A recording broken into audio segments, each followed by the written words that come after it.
Assalamualaikum warahmatullahi wabarakatuh. Alhamdulillahirabbil alamin.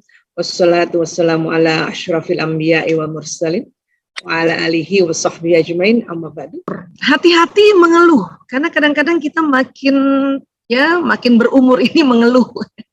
Aduh, saya takut, saya khawatir, saya marah, saya sedih, atau mengeluh tentang badan-badan kita. Aduh, sakit. Ya. Apa yang terjadi memang kalimat-kalimat ini juga jalan di badan, ya, dan nanti ditangkap oleh sel-sel ini, nanti ya tambah sakit.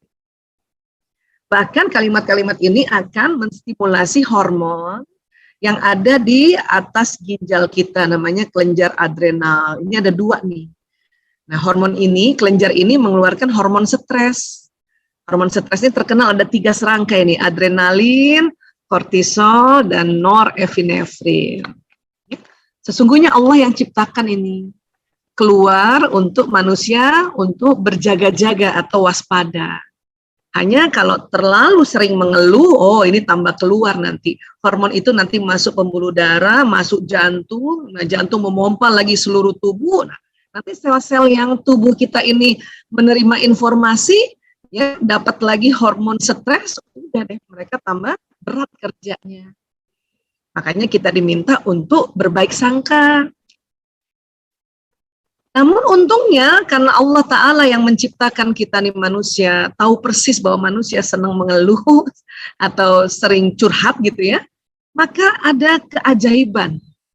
Ya, menurut saya pribadi ini satu keajaiban. Apa? Ada namanya waktu tunda.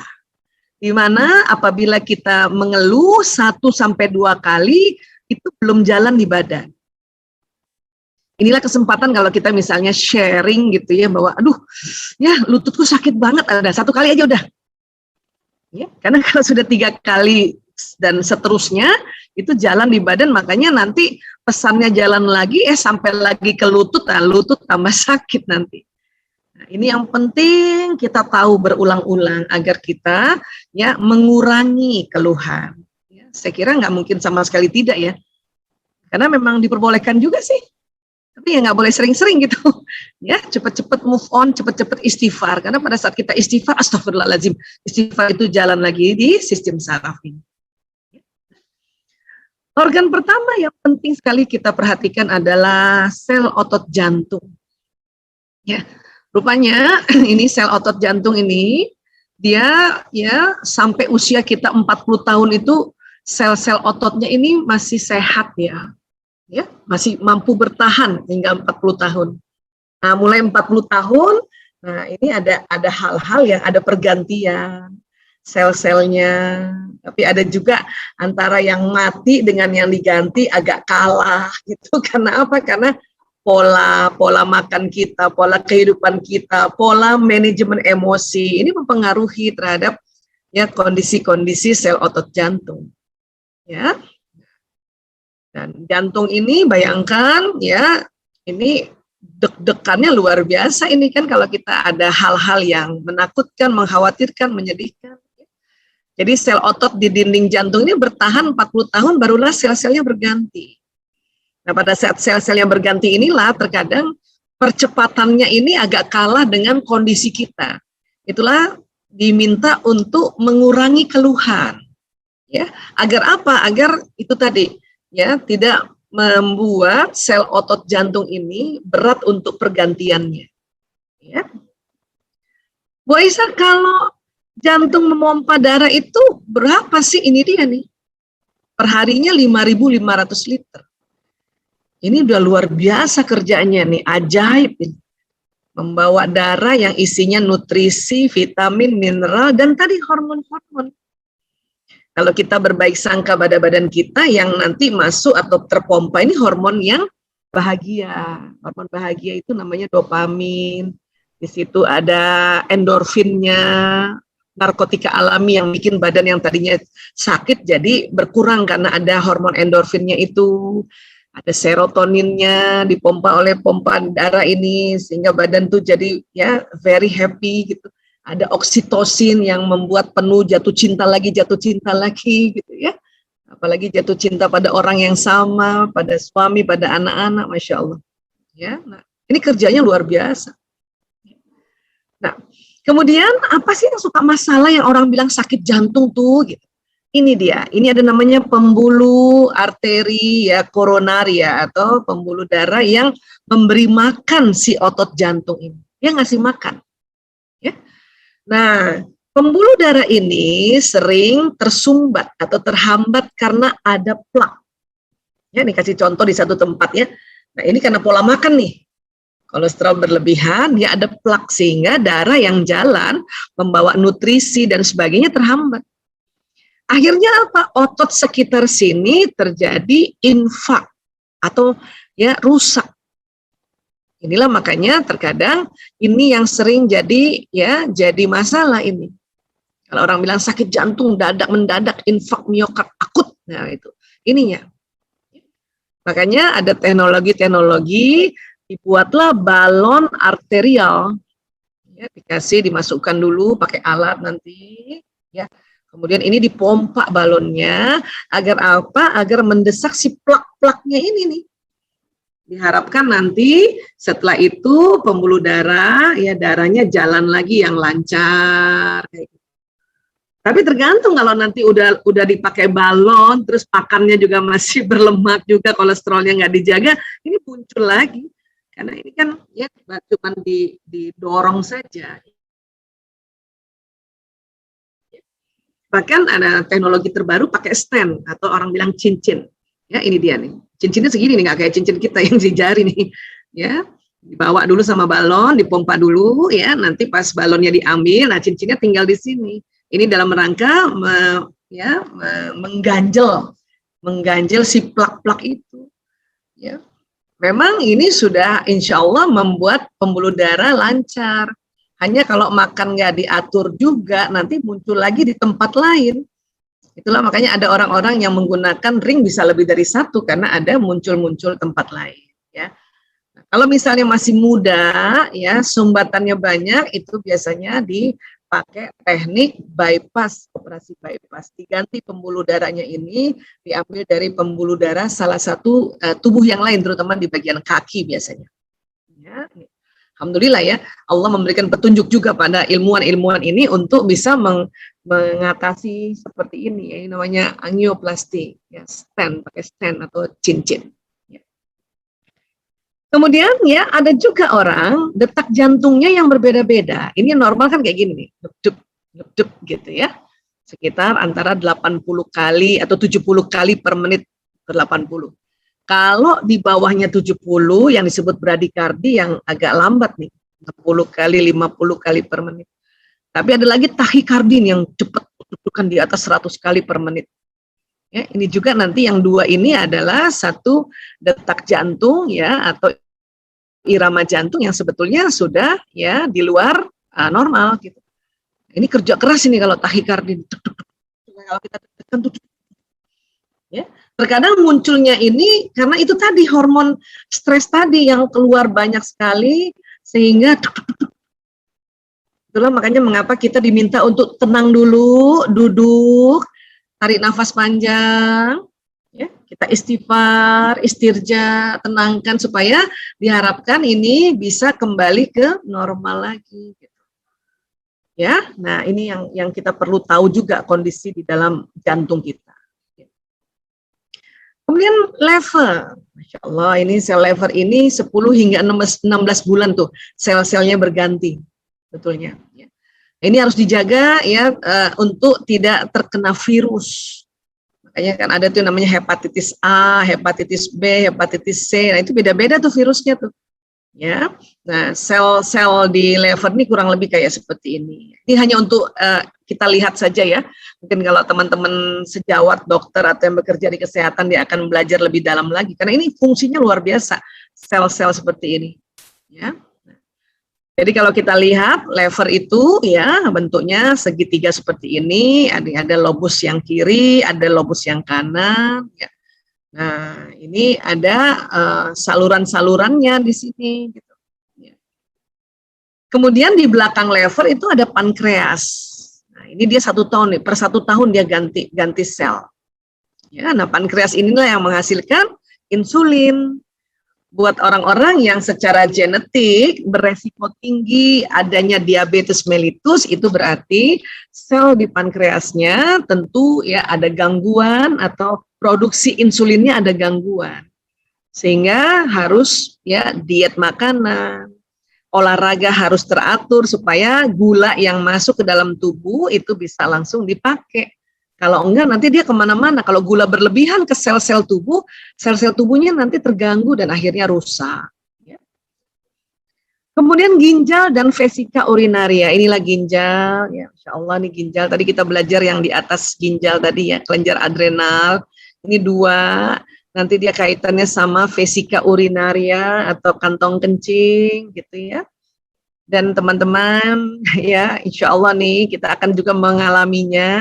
Nanti di atas 45 tahun atau 50 tahun ke atas ini mulai kita kencing ya. Yang dulu kayaknya kita tahan nggak kencing ya. Nah itu semata-mata karena ya vesika urinarianya ini atau di bagian uretranya ini otot-ototnya ini sudah mulai kendor gitu. Ya. Tapi sekali lagi itu sangat-sangat alamiah. Yang penting kurangi aja mengeluh. Nggak usah ngurang, aduh nih saya kencing-kencing mulu. Ya memang kencing-kencing karena memang sudah waktunya. Hanya kalau kita ngomong begitu terus, maka benar-benar kencing-kencing terus nantinya. Ya, bersyukurlah masih bisa kencing. Karena kalau ada orang nggak bisa kencing, wah nanti lagi kita harus ya cuci darah lagi kan. Nah, jadi kalau ginjal nih, kerjanya ginjal ya kurang lebih kayak gini ya. Ya, dari cairan yang masuk di seluruh tubuh, nanti di ginjal inilah terjadi yang sudah tidak dipakai dia keluar. Buat teman-teman yang semakin umur dan kencingnya masih berbau kencing, bersyukurlah berarti ginjalnya masih bagus ya. Bu Isa, kalau saya makan pete tuh, aduh kencing saya bau pete, bersyukur Bu. Berarti ginjalnya bagus. Ya, karena ada orang juga habis makan pete, kemudian ya nggak bau pete gitu. Wah itu ada apa? Kecuali ya ada teknik-tekniknya supaya nggak bau pete, makan duren. Supaya nggak bau duren, minum kopi. Nah itu yang nanti aromanya berbeda-beda. Ya. Kemudian gaster atau lambung. Nah ini paling sering sekali karena ini kerja keras ya. Lambung ini atau stomach ini sangat kerja keras. Ya tempatnya makanan, tempatnya minuman ya. Jadi kalau makanan masuk nih dari mulut, nanti masuk ke esofagus ya di sini ya sempat dulu nih makanan ini diproses ya dengan cepat, terus nanti dia masuk ke usus kayak gitu ya. Nah, kemudian ya di dalam lambung ini memang ada asam lambung Allah ciptakan. Untuk apa? Agar makanan yang masuk dari sini itu dicuci dulu dengan asam lambung. Siapa tahu ada bakterinya, ada virusnya, ada parasitnya dan sebagainya gitu. Hanya ada kondisi-kondisi tertentu asam lambung jadi lebih banyak. Harusnya dia nggak usah banyak-banyak, sepertiga ya, paling ya segitu udah terlalu banyak. Akhirnya apa? Karena ini asam, ya benar-benar warnanya kuning. Jadi dinding lambung kita ini kan kayak handuk ya. Kalau pernah lihat handuk ya, atau babat itu kan lambung, babat sapi. Dari pernah makan coto yang ada pakai babat atau bakso babat? Asik. Nah, ini bakso mo. Ususnya, lambungnya si sapi kan. Jadi kayak handuk-handuk. Nah, lambung kita juga berhanduk-handuk dalamnya. Cuman kalau terlalu sering asam lambung meningkat, nanti terjadi luka. Karena harusnya lambung yang sehat tuh mulus gitu ya, kayak handuk tapi nggak aus gitu, nggak luka. Orang yang sakit mah atau mahnya kronis atau sudah lama ya, kronis itu lama ya. Kalau akut itu baru-baru. Kadang-kadang di masyarakat kebalik penggunaannya. Ya. Ini bisa luka. Makanya pas luka karena asam lambung setiap hari juga muncul atau asam lambung setiap hari juga diproduksi. Nah, bayangkan sudah luka kena asam. Ya bayangin aja kulit kita luka dikasih tetesin cuka. Waduh, kayak apa itu? Makanya sakit. Inilah kita diantisipasi dengan obat lambung sebelum makan karena takutnya makan ada pedas lagi dan sebagainya, itu dilapisi nih. Ya, karena lukanya bisa sampai ke sini nih. Ya, udah mau masuk ke usus nih sebetulnya. Ya. Apalagi yang GERD. gastroesophageal reflux disease, itu asam lambungnya kepenuhan, terus sampai dia reflux itu balik, makanya kadang sampai ke mulut lagi tuh asam. Yang bahaya pas reflux, dia naik ke ke mulut kita, terus masuk ke organ pernafasan. Itu yang bisa sesek itu. Inilah yang perlu kita pahami, bahwa asam lambung ini terstimulasi dengan banyak hal. Tentu karena makanan juga. Kemudian apa? Pola pikir perasaan yang membuat asam lambung meningkat. Maka kita kembali diajarkan oleh Ad-Dinul Islam di surat Al-Hadid ayat 23 itu, Allah meminta kita untuk jangan terlalu berduka terhadap apa yang luput dari kamu. Supaya nggak terlalu bersedih, kalau nggak terjadi kayak gini. Kemudian usus, ini kerja usus juga luar biasa. Ini ada usus besar dan usus kecil, istilahnya small intestine, usus halus gitu. Jadi makanan tuh setelah dari lambung ke sini dulu, ke usus yang ini dulu, baru nanti masuk ke usus besar, baru nanti masuk ke rektum. Nah, sisa-sisanya lah dibuang. Ini juga bisa luka ini. Nah, biasanya kalau tipes atau tipoid, nah itu kumannya yang merusak lambung. Kemudian lensa mata ini Allahu Akbar, memang tidak ada gantinya. Dia dikasih Allah sepanjang hidup sebetulnya. Hanya karena pola kehidupan kita ini terganggu, karena itu tadi teknologi kan mengganggu ya. Belum lagi matahari yang langsung kepada kita, karena pohon-pohonan tuh udah mulai tertebang. Jadi terus kalau mata kita tidak pakai kacamata hitam, maka lensanya terpapar. Nah, makanya cepat banget membuat katarak. Sekarang adalah apalagi lampu-lampu dari kita punya gawai, kita punya gadget, ini juga yang membuat lensa mata ini bisa cepat kataraknya gitu. Aslinya kalau dulu zaman-zaman dulu itu nggak ada itu operasi katarak karena sampai seumur hidup lensa mata ini kepake seharusnya gitu. Hanya karena kondisi sekarang dan memang juga Allah memberikan petunjuk juga kepada ilmuwan yang sungguh-sungguh, akhirnya ditemukanlah tadi operasi katarak, diganti lensanya. Mau nggak mau, suka nggak suka. Nah ini sebetulnya ini untuk seumur hidup bisa dipakai gitu. Hanya kita punya lifestyle lagi. Pembuluh darah ini banyak sekali panjang saluran pembuluh darah yang jika dijadikan satu, maka panjangnya akan mencapai 96.500 km atau 2 kali keliling bumi. Allahu Akbar. Nah, biasanya pembuluh darah yang banyak ini nanti mulai ada sumbatan-sumbatan. Disitulah kita mulai ada rasanya aduh pegel-pegel atau keju-keju.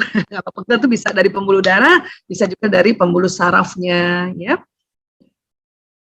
Sel otot rangka. Kalau sel otot rangka ini bertanggung jawab untuk kontraksi dan relaksasi ketika seseorang bergerak, dan sel otot ini namanya lurik, mampu bertahan selama 15,1 tahun. Makanya anak-anak usia sampai 15 tahun itu karena masih bagus sel ototnya, mereka loncat sana, loncat sini. Nanti pas setelah 15 tahun mulai itu ada yang rusak, tergantikan gitu. Nah, kenapa disebut lurik? Karena sel ototnya kayak lurik nih, lihat kayak kain lurik Masya Allah. Baik. Jadi sekali lagi ini sel otot kita nih seperti ini, sehingga nggak heran kalau kalau usia kita udah 40 ke atas, 45, 50, mulailah juga otot rangkanya tidak lagi berfungsi sebagaimana waktu kita muda. Terasa nggak Rin, waktu kita SMP kan asik aja lari sana, lari sini, loncat sana. Ririn juga nih jago nih, dia loncat jauh kalau nggak salah saya. Mpok Nur. Jago basket atletik, Masya Allah. 15 tahun kan usia sampai SMP kan kita Nah, SMA masih oke. Nah, udah umur-umur kayak gini, kenapa ini Iya, udah ini semua onderdilnya udah pada dengkul udah nyut-nyut. Iya, makanya. Tapi alhamdulillah Iya, Masya Allah. Jadi ini memang luar biasa kita punya badan. Alhamdulillah udah terpakai istilahnya. Sudah membantu kita puluhan tahun. Makanya kita harus sayang-sayang nih sekarang sama otot-otot kita ya. Nggak bisa lagi kayak waktu SMP diajak lari sana lari sini ya. Baik, kemudian sel telur. Ini dia nih buat kita khususan yang perempuan. Ini sel telur nih kalau digedein kayak gini ya. Cakep ya warnanya ya. Ini pakai pewarnaan sebetulnya ya. Ini rahim perempuan ya, Masya Allah ya. Ya, uterus kita ini. Kemudian indung telur ya atau ovarium ada 2 kanan kiri. Ini berisi ovum telur. Ya, nanti vagina tuh yang ini. Jalan lahir atau jalan senggama ya. Nah, jadi sel telur ini sudah terbentuk saat manusia masih menjadi janin perempuan saat usia kehamilan 6 bulan. Jadi perempuan di dalam rahim ibu usia 6 bulan di janin itu sudah terbentuk sel telur. Ya. Kapasitas sel telur untuk mampu hidup tanpa digantikan sel baru adalah 50 tahun. Makanya mulai 50 tahun ke atas sel telur kita udah mulai pada habis tuh. Mulailah kita masuk yang disebut menopause gitu. Dan kurang lebih ya sel telur ini kalau ada telurnya ya itu barangkali ada sekitar 600 lah. 600 telur gitu. Yang nanti keluar satu persatu kadang kanan, kadang kiri, kanan, kiri. Kanan. Jadi kalau kita lihat ilustrasinya seperti ini ya per sebulan atau 28 hari keluar, kalau tidak dibuahi sel telur sama lapisan rahim ini terkelupas akhirnya jadi menstruasi. Tapi kalau dia dibuahi maka menjadi zigot, nanti akan tertanam di dalam rahim, inilah menjadi kehamilan ya seperti itu ya, Masya Allah ya. Ini ganti-gantian nih kanan kiri Ada yang pada saat kejadian luar biasa keluarnya 2 kanan kiri. Pada saat dibuahi, sperma bisa ke kanan, bisa ke kiri kan, sperma kan banyak ya, sehingga bisa menjadi bayi kembar yang non-identik. Tapi kalau yang identik itu biasanya satu telur ini sudah ada bakal 2 janin itu. Dan kembar juga ini genetik, ya, ini ada turunannya.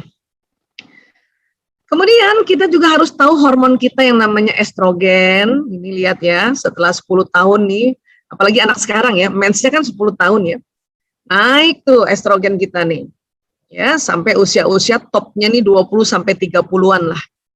Setelah itu mulai menurun, ya kita kan udah 50-an ke atas ya. Ya kita ada di sini kali ya. Jadi udah mulai turun estrogennya. Dan nanti pasca menopause habis sama sekali, ya walaupun mungkin ada sedikit gitu ya. Nah ini kita harus paham nih, harus aware terhadap kondisi kita. Kenapa? Karena estrogen inilah untuk perempuan salah satu yang membuat bahagia, membuat happy itu estrogen.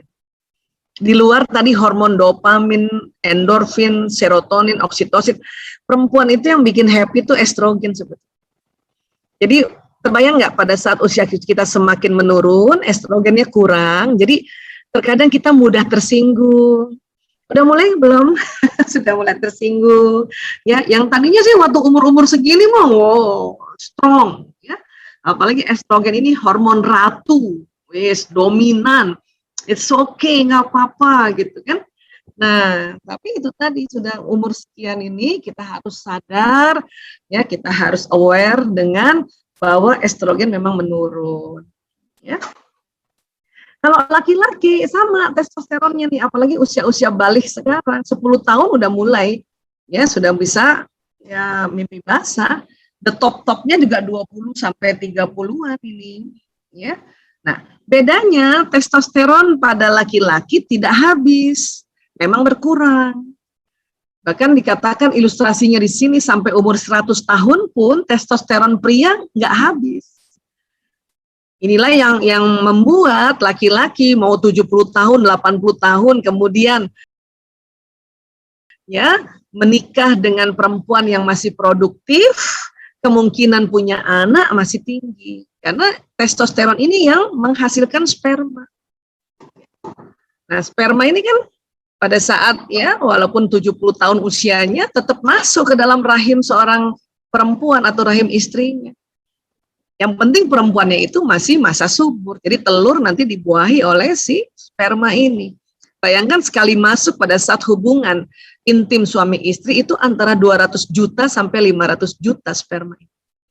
Dan ini luar biasa, ini bakal manusia semua ini sperma ini. Cuman hukum yang Allah buat adalah kalau satu sperma sudah masuk dalam satu telur, yang lain tidak bisa masuk. Ya, sama juga hukum peminangan atau hukum khitbah. Kalau satu pria sudah mengkhitbah seorang gadis, ya, yang lain udah nggak bisa khitbah lagi. Sampai kalau memang ya dia batal, barulah bisa mengkhitbah lagi.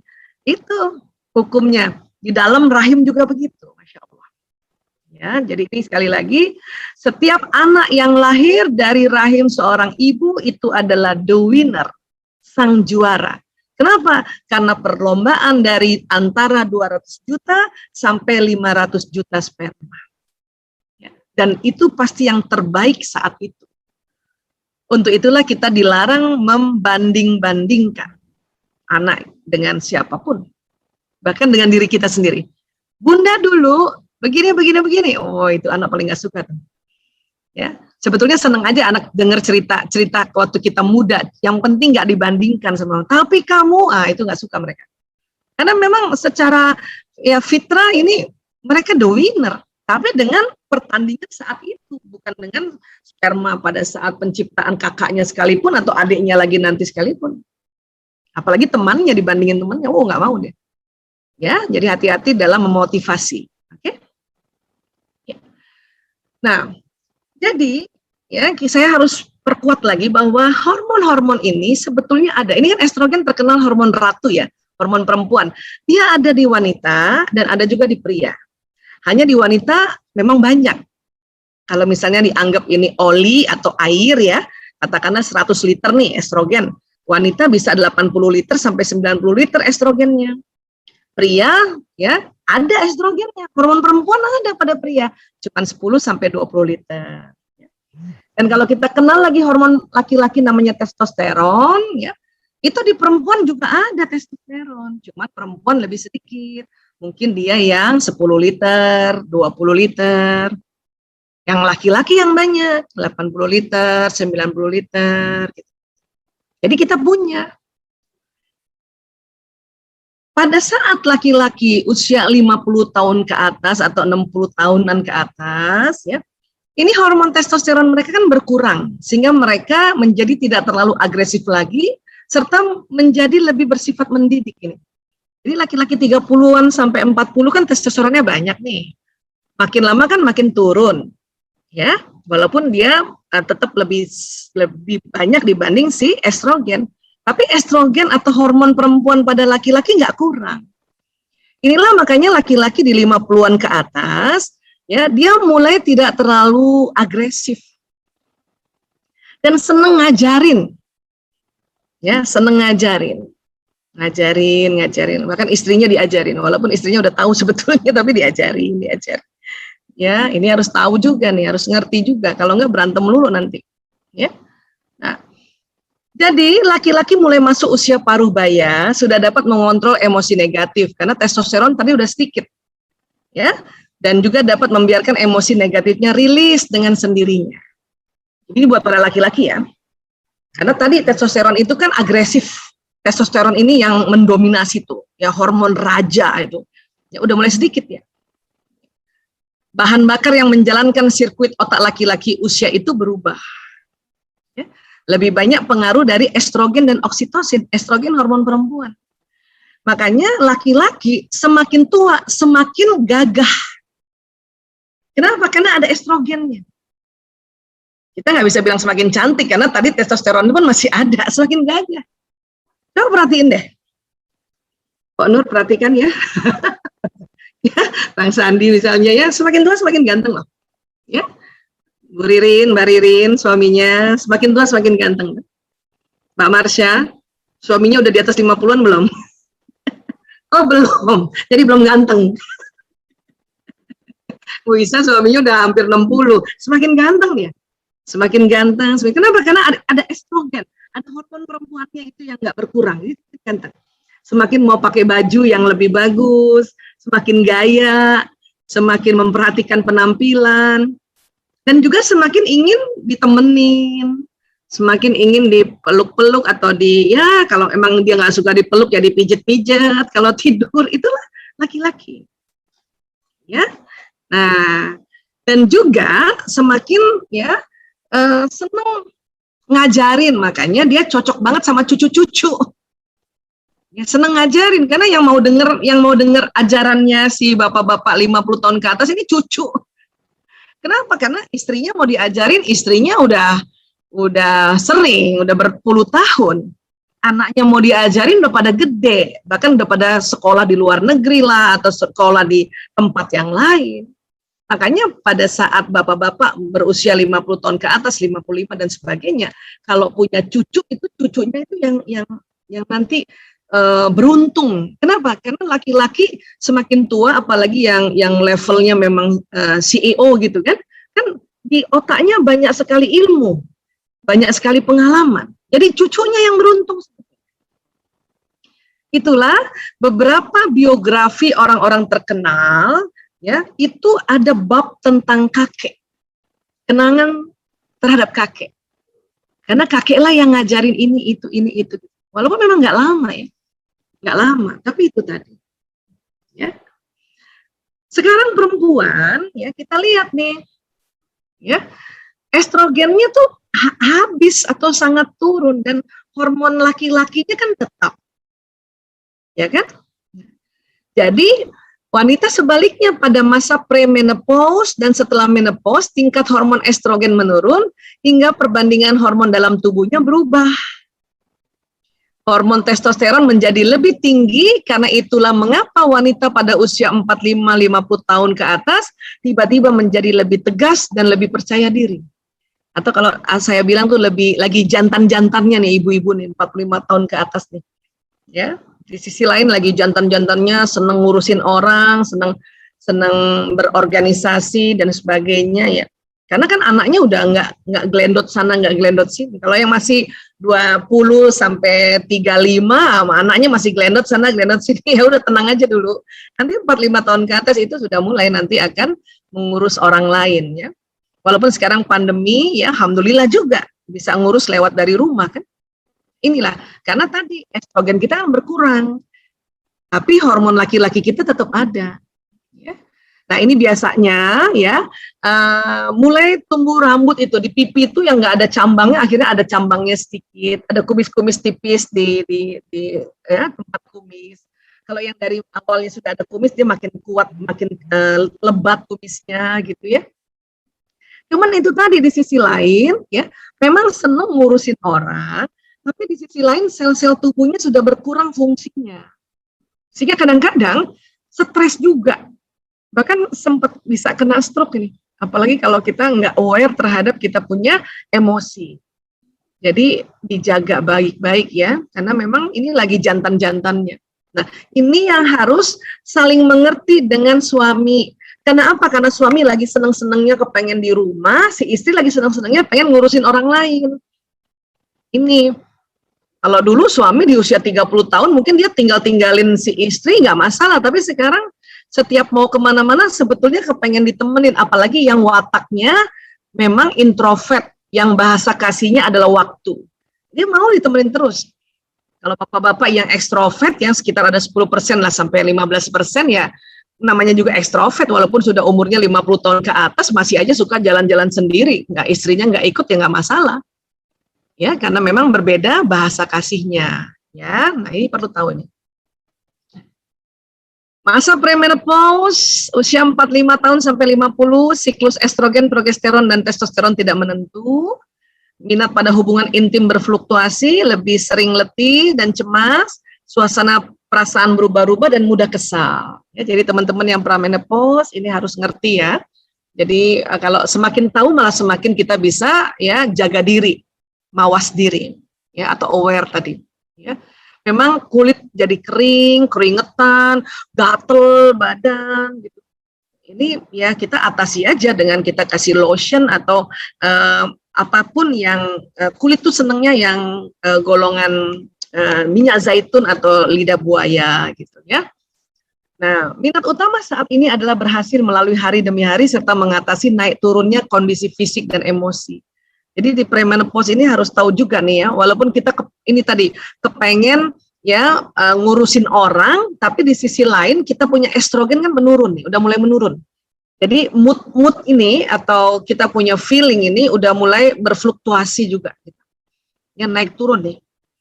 Inilah makanya tadi bisa jadi stres, bisa jadi ya kena stroke. Oke. Masa menopause ya, usia 51 tahun sampai 58 tahun, estrogen progesteron sudah menurun namun masih tidak menentu ini.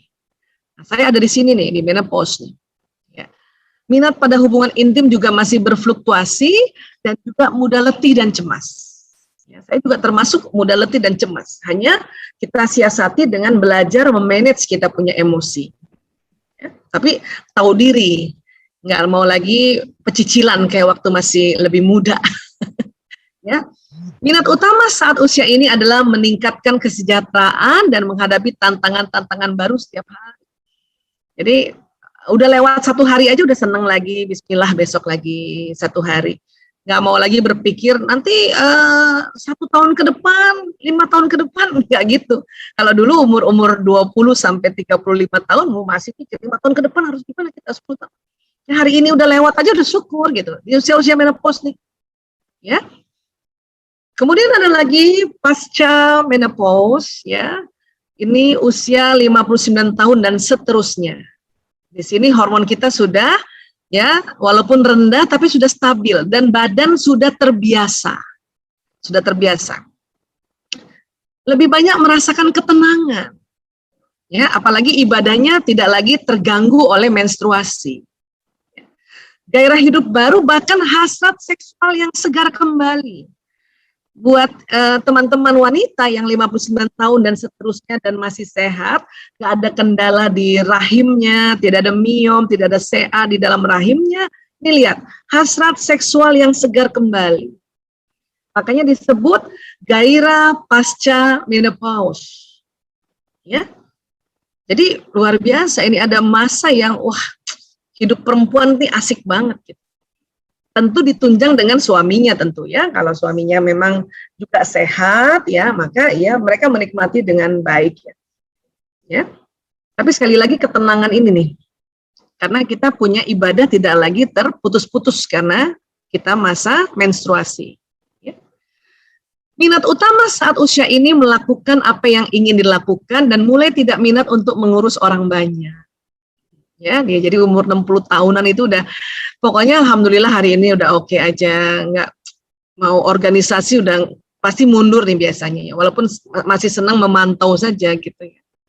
Saya untung belum 59 tahun, makanya lagi masih senang ngurusin orang, jadi mau juga untuk senantiasa berbagi. Dan tapi saya udah kebayang nih di usia 60-an ini udahlah ya, pokoknya kita yang ya melakukan apa yang ingin dilakukan aja, mulai menikmati gitu.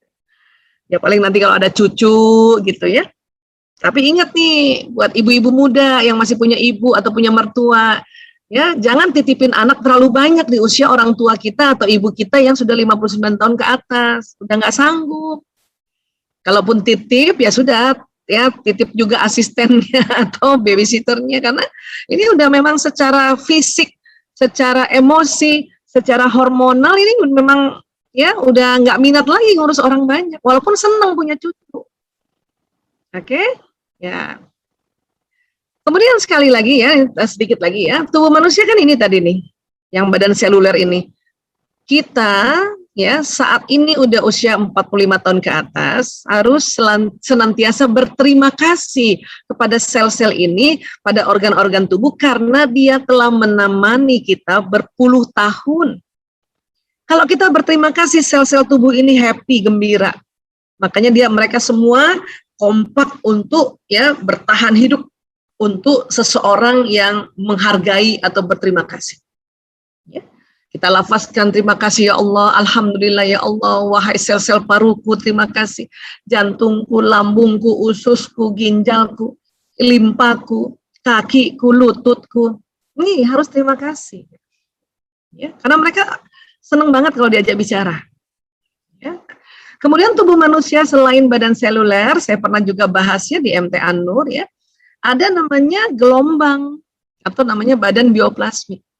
Saya bahas lagi, tapi ada kaitannya dengan tubuh kita ya, tubuh makin berumur ya. Jadi gelombang ini ya, ini kan dipakai untuk doa, ya kan? Jadi gelombang spiritual ini pada saat kita doa nih, doa itulah di broadcast dengan gelombang ini. Ya. Paling kuat memang dorongannya dari jantung, karena di sini putaran pembuluh meridiannya kenceng nih, apalagi yang tegak ibadahnya.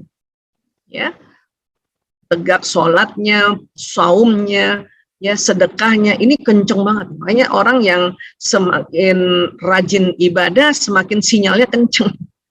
Ya, dan hati-hati ngomong kalau semakin kita rajin ya tegak sholat kita dan ditambahkan sholat sunnah, ya tegak saum kita dan rajin sedekah, itu hati-hati ngomong. Kenapa? Sinyalnya udah panjang, tapi kalau masih ngomongnya banyak yang berburuk sangka, yang terbroadcast yang buruk sangkanya itu. Jadi hati-hati. Ya, artinya kalau HP-nya udah bagus, sinyalnya udah bagus, pulsanya banyak, chat beritanya atau yang ngirim beritanya berita yang menyedihkan atau berita-berita yang membuat nggak baik gitu ya. Nah, seperti itulah kira-kira ya analoginya. Ya. Jadi ya, ini sinyal ini keluar dari pembuluh meridian ini di bawah kulit. Memang paling kuat yang di jantung. Dia berputar, dia kuat. Apa yang di broadcast itu tadi apa yang diucapkan, apa yang dipikirkan, apa yang dirasakan, apa yang dilihat, apa yang didengar jalan. Ya. Nah, pada saat kita berdoa itulah doa ini terkirim ke alam semesta. Dan gelombang ini bukan hanya membroadcast, tapi dia menarik peristiwa karena dia ada magnetnya. Wabil khusus yang di daerah jantung, karena jantung ini perkumpulan darah di dalam jantung. Dan darah ada zat besinya. Zat besi ini adalah bahan dasar untuk magnet tubuh. Makanya doa ini akan ditarik. Itulah kenapa kita disuruh berdoa. Semua agama disuruh berdoa. Kenapa? Karena Allah sudah menciptakan mekanisme yang luar biasa. Jadi doa itu nggak sembarangan.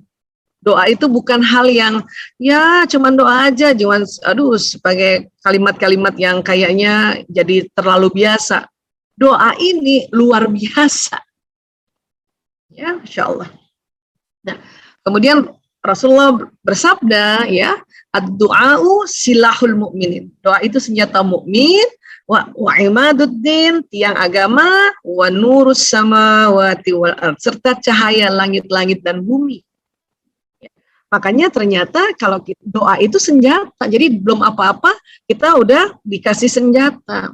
Ya, tiang agama, orang yang senantiasa berdoa, agamanya tegak. Ya, bahkan di dalam semua ibadah kita tuh isinya doa. Yang satu lagi, cahaya langit-langit dan bumi. Ya. Jadi rupanya ya orang yang berdoa itu keluar sinyal, terutama dari jantungnya itu cahaya langit itu. Itulah makanya orang melihat hadis ini, ilmu energi mengatakan, bener banget ini. Makanya doa ini bisa kita ya panjatkan untuk siapa saja, ini nembus ruang, nembus waktu, nembus alam. Jadi kita harus sungguh-sungguh dalam berdoa ini. Ini senjata. Apalagi doa ini disebutnya teknologi spiritual.